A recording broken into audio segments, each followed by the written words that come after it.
Hello, King. Hello, Queen. Welcome, Royalty. All right, so I'm Dr. Nate. Hi, I'm Demita, also known as Precious Pen. And today, we were talking earlier today, and you were mentioning that there's different types of loss. Right. So Dr. King's going to talk with us about the different types of loss and how we can navigate through these different times. All right, so we know we may lose somebody through death, right? But when we talk about loss, it's not just through dying.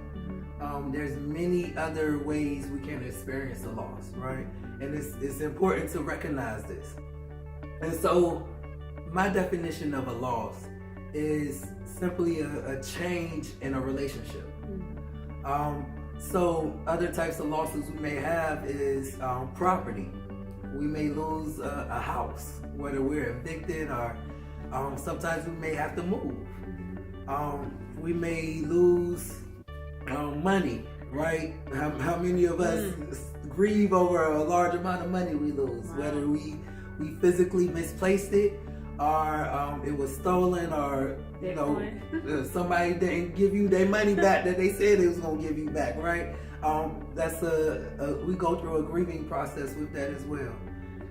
Also, along with the moving, changing locations, leaving friends in a familiar neighborhood, and having to move somewhere else and kind of start over again. We may go through a grieving process with that. Precious heirlooms, if somebody gave you a grandma's ring and you misplaced it, or a picture you had of a loved one who may no longer be with you and you lose that picture. That's a grieving process.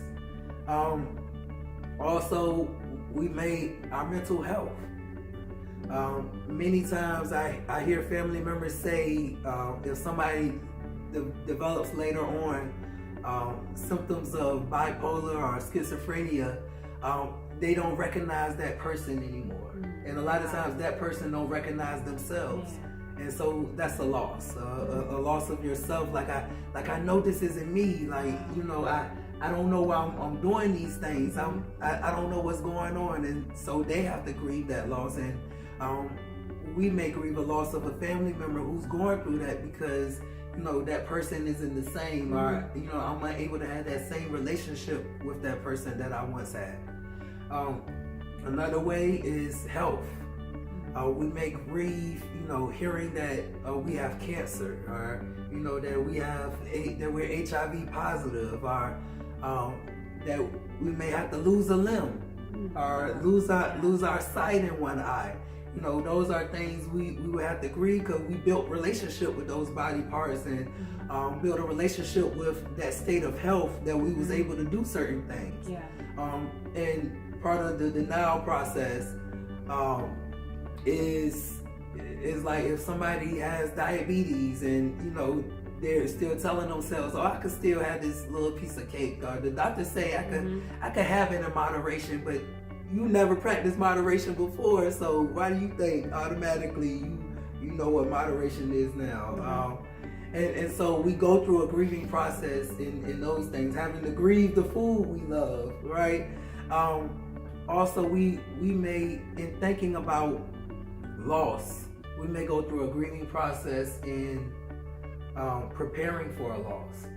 And so people may start grieving if grandma's in the hospital and somebody doesn't want to go to the hospital. They keep saying, I have to work, or I'm doing this, and we wonder, like, why haven't you been through to see grandma? Because they're grieving.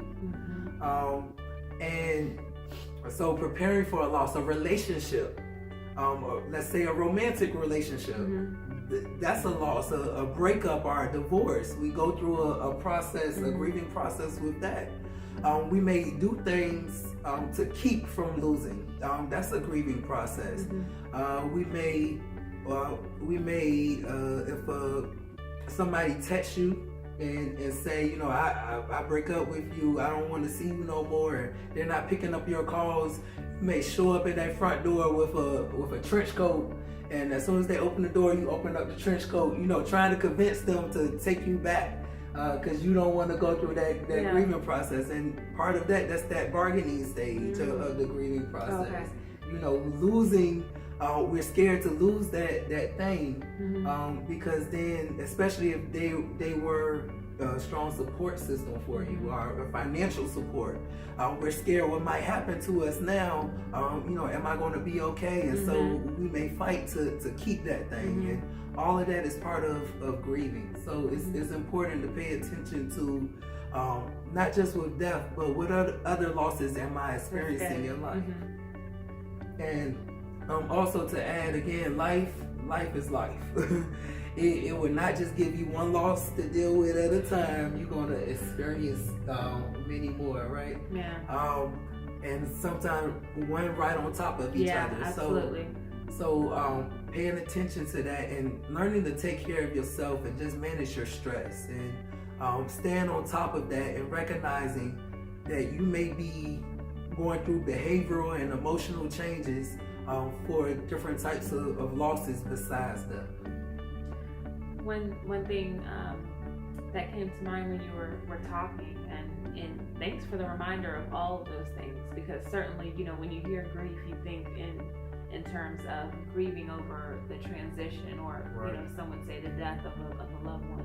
But it's true, you know, if you work at a place, you know, career, whether you work there for 10, 20, 30 years, or it could be you just landed your dream job and been on the job, you know, 2 months and they let you go, you know, and that is a process, you know, and those are things that can really break people. When you were talking, one thing that came to mind is for us to challenge ourselves is, what is our center?